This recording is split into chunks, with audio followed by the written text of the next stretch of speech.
Look at the phone in your hand. Like right now, just look at it. Look at the shoes on your feet. Okay. Now imagine just walking away from them. And I don't mean, throwing them in a donation bin so you can feel decluttered for the weekend. Right, not just doing a little spring cleaning. No, I mean legally, spiritually, and permanently stripping your name off of every bank account, every asset, and literally every single needle and thread you own. Oh, wow. That's intense. It is.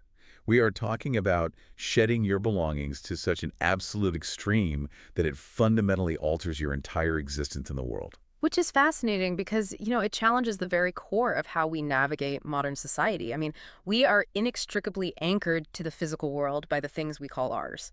Yeah. And the entire architecture of our daily lives is just built around acquiring, protecting, and, maintaining those things. Exactly.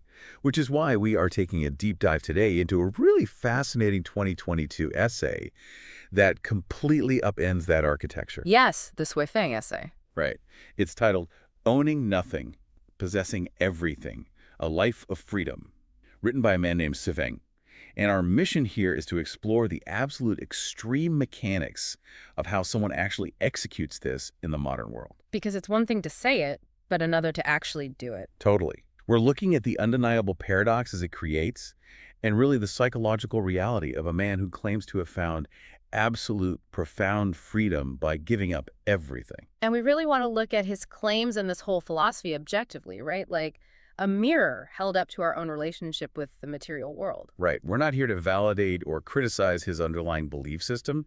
Using his essay as a lens just allows us to examine the invisible strings attached to our own possessions. By dissecting the lived experience of someone who has stepped completely outside the paradigm of personal ownership, we kind of expose the psychological burdens we carry without even realizing it. Yeah, and to really understand the weight of what he did, we have to isolate the exact moment of separation. The big purge. The purge, exactly. According to the essay, Sui-Feng donated absolutely everything he had to an organization called the Second Home of Lifechanyuan. Everything. Everything. He specifies that he didn't leave a single penny to his name.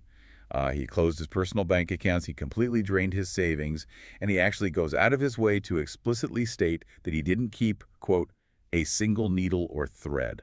That phrase, a single needle or thread, is really the crux of this entire purge. How so? Well, liquidating a house or a car, that's a major financial transaction, right? But giving up the needle represents the severance of microattachment. Microattachments, I like that. Yeah, in behavioral economics, there's this concept called the endowment effect. It's where humans just inherently overvalue things simply because they own them. Oh, right. Like how I can't throw away a random cable from 2008 because, hey, it's my cable. Exactly. We form these deep psychological bonds with the most mundane objects. The spare buttons in a drawer, the favorite coffee mug. Sweeping away the macro assets is one thing, but systematically hunting down and eliminating every single micro-possession. That's a total psychological rewiring. Completely. It rewires your brain. And he describes the immediate psychological result of that rewiring as just profound relief. Relief? Yeah, relief. He writes that he completely stopped worrying about thieves stealing his possessions, and he stopped agonizing over the devaluation of currency. He adopted this mindset where no matter where he goes, he says, that place becomes my home. The causal link he's establishing there is super crucial. Ownership mandates protection. Right. You have stuff, you have to guard it. Exactly. The vulnerability of having stuff is that it instantly creates the possibility of loss. You buy a car, and suddenly you inherit the anxiety of parking lot scratches. Oh, tell me about it. Right. You accumulate savings, you inherit the anxiety of inflation eroding your purchasing power. So Sui-Feng is arguing that the fear of loss is a direct biological and psychological reaction to the act of possessing. So by amputating the possession, he surgically removed the fear. Precisely. Well, I understand the relief of not having a mortgage hanging over your head. Yeah. That kind of financial anxiety is genuinely crushing. Absolutely. But this is where the logistics of his extreme lifestyle start creating some real friction for me. Okay, what do you mean? Well, think about it. If you give up your own needle and thread and a button falls off your shirt, you have to go find someone in your community and literally ask to use the communal sewing kit. Right. So aren't you just trading the financial anxiety of ownership for the social anxiety of dependency? Like, doesn't relying on others for the absolute bare necessities of daily survival create an entirely new kind of mental burden? That tension you're pointing out gets right to the heart of how we define freedom. In standard Western culture, self-reliance is the ultimate metric of freedom. We buy our own needle and thread specifically so we never have to ask anyone for a favor. Yeah, I want my own tools in my own house. Exactly. We stockpile resources to insulate ourselves from other people. But Shifeng's framework operates on a completely inverted logic. Inverted how? In his worldview, self-reliance is actually a trap because it requires you to expend massive amounts of cognitive and physical energy maintaining a personal inventory of survival tools. Oh, I see. So by eliminating the personal inventory, you just sort of assume the collective inventory will catch you when you fall. You merge with it. The mental burden you were describing, the hesitation or anxiety of asking to borrow a needle, Yeah. that only exists if you perceive a boundary between yourself and the group. Oh, wow. If you completely subsume your individual identity into the collective of this second home, asking for a needle isn't a burden. It's literally just the right hand asking the left hand to do up a button. There's no social debt incurred. Right, because there are no separate ledgers anymore. Man, that is a staggering psychological leap to make. And honestly, it brings us to a glaring collision with reality. How so? Because you can't just exist as a floating, egoless consciousness. The collective doesn't exist in a vacuum. It exists on Earth, under international tax laws. Ah, yes, the legal realities. Which introduces us to the massive paradox of his post-purge life. We can call it the Canadian paradox. I love that. The physical execution of his philosophy meeting the geopolitical reality of the world. Exactly. So the essay details that he moved to Canada, and to survive there, he had to open a personal bank account. Wait, I thought he gave up all bank account. He did, but he says he opened this one, and he bought property for, quote, tax reasons and daily convenience. Oh, interesting. Right. This property now serves as the headquarters for the Lifechanyuan International Family Society. And last year, he actually ran a small inn out of it, earning the equivalent of 200,000 RMB. Okay, for context, that's roughly 27,000 US dollars. Yeah. So it isn't billionaire tycoon money, but it's a highly functional, profitable, middle-class commercial enterprise. The juxtaposition there is just jarring. Very. I mean, the man who claims to own absolutely nothing is suddenly navigating commercial real estate, international banking, and small business profit margins. It looks completely contradictory on the surface, but he outlines a very strict internal justification for all of this. What's his rationale? He claims that none of this, not the property, the revenue, the food, the houses, the cars, none of it is his personal property. Okay. He views it all as belonging to the community. He's merely a user and a caretaker who maintains the assets on their behalf. So he's drawing a hard, impenetrable boundary between legal ownership and psychological ownership. Yes, exactly. Because from the perspective of the Canadian government, his name is on the deed and the bank account. Legally, the state holds him completely responsible. Right. The government doesn't care about his internal philosophy. Exactly. But internally, he operates on the concept of fiduciary duty rather than beneficial ownership. Kind of like a trustee. Right. A trustee manages wealth for the benefit of someone else. They might handle millions of dollars, but because they cannot claim the wealth for themselves, they don't internalize the emotional volatility of those markets. You know, that feels exactly like having a corporate expense account. Oh, that's a great analogy. Yeah, like if you work for a massive conglomerate and they issue you a corporate credit card, your name is physically embossed on the plastic, right? Sure. You can use it to book a massive conference room, host a $5,000 dinner, or buy expensive software. You wield tremendous purchasing power in the market. But it's not your money. Exactly. You don't feel the existential dread of that spending because the corporation ultimately absorbs the hit to the bottom line. You are authorized to use the power, but you're entirely shielded from the personal risk. That corporate card analogy perfectly isolates the mechanism he's using. You're a user of the funds, insulated by the entity behind them. Xiaofeng has essentially turned himself into a spiritual employee of the collective. But does that actually qualify as owning nothing? I mean, if you still get to sleep in the comfortable Canadian property, drive the community vehicles, eat the community food, aren't you just enjoying all the material benefits of wealth while outsourcing the anxiety? That's the big question. Yeah, it raises the question of whether this is a profound state of spiritual enlightenment or just an incredibly clever cognitive liability shield. The differentiator, according to his own rules at least, is the inability to extract the value. What do you mean? Well, with the corporate card, you can buy the software for the company, but you can't use the card to pay off your personal mortgage. Right. That's embezzlement. Exactly. So Su Feng eats the food and sleeps in the house, but he cannot liquidate the Canadian property and run off to Vegas with the cash for his own selfish pleasure. Ah, I see the distinction. His essay actually states, quote, "In life, I am a celestial of the second home. In death, my soul belongs to the second home." He views his identity as entirely fused with the institution, noting he'll pass on peacefully precisely because the community will just seamlessly continue to manage the spaces without him. Man. Yeah. To truly grasp how he accepts this paradox of managing wealth he claims he doesn't own, we really have to look at the 180-degree identity shift he experienced. Right, because he wasn't always like this. Not at all. The essay gives us the contrast of his past life. Before this total transformation, he was a traditional small business owner. He lived in a villa, right? He lived in a villa. He generated personal profit every single day. So he had achieved the standard societal metric of success. He was sitting at the top of the material hierarchy. Exactly. And from that vantage point in his villa, he says he used to look at people who had no house, no money, and no car, and he pitied them. Naturally. But today, his perspective has completely inverted. He claims his life now is infinitely richer. Richer without the villa. Right. He says he lacks nothing, is never hungry, never cold, and feels absolutely zero spiritual or mental pressure. Wow. And because of this new state of being, he now believes that the people who accumulate wealth and stockpile possessions are the ones who are truly to be pitied. It's amazing. The metric for what constitutes a rich life underwent a total paradigm shift for him. Completely. His past self defined richness by the accumulation of physical assets.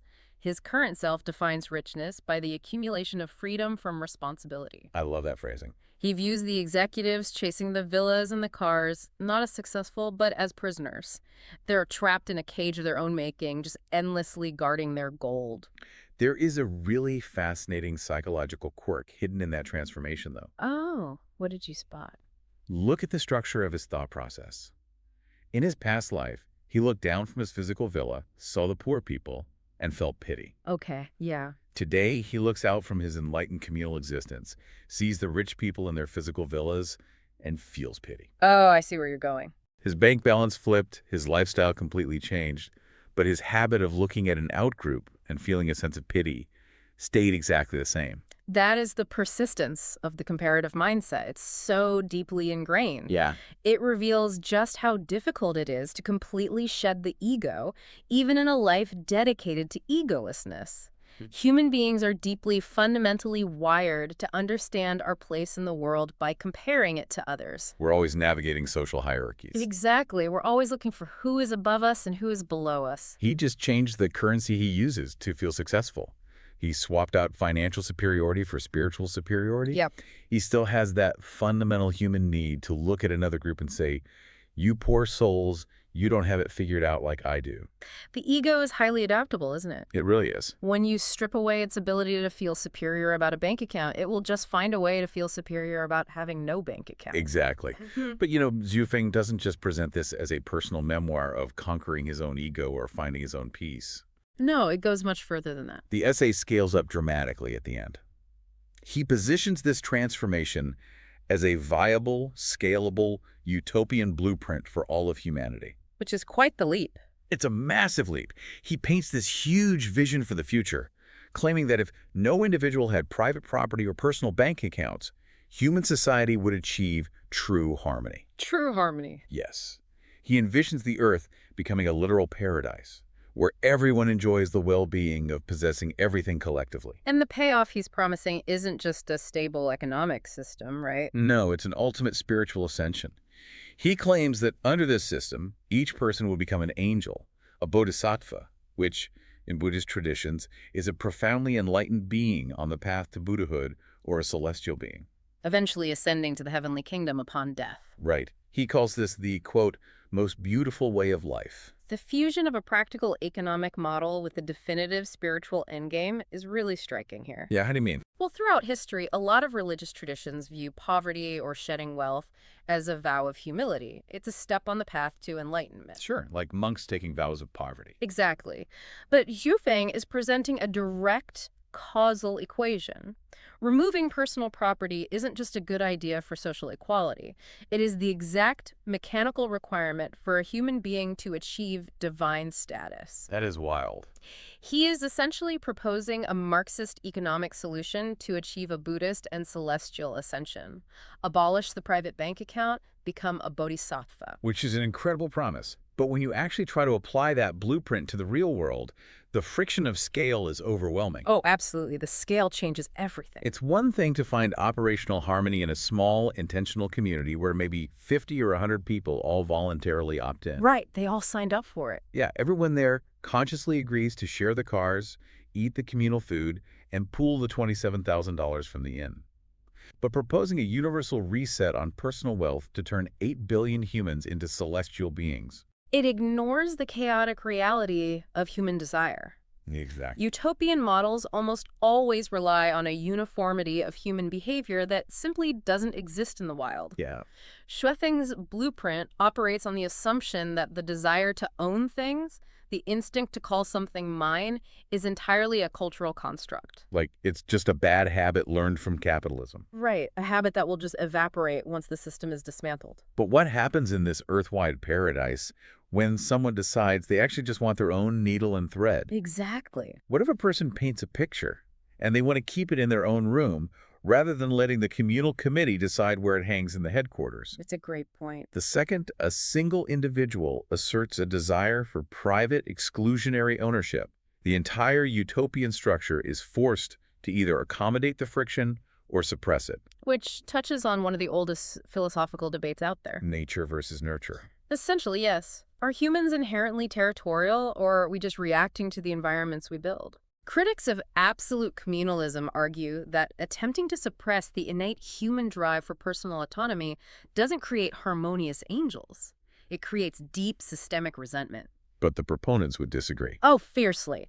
Proponents would counter that we've never actually tried a global system entirely free of private property, so we are judging the utopian potential through a biased capitalist lens. And honestly, that brings us right back to where we started, sitting here with our stuff, trying to figure out what it all means for us. Full circle. Yeah, we've traced the incredible journey of a man who went from being a profit-chasing businessman to a self-proclaimed celestial caretaker. We unpacked the profound psychological relief he found in shedding every asset down to a single thread. And we explored the glaring paradoxes, right? Him interacting with the modern Canadian economy through real estate and commerce, all while denying any personal ownership. We also examined how he scaled that personal lifestyle choice into a sweeping utopian blueprint, promising heaven on earth and spiritual ascension, provided humanity is willing to surrender the concept of mine.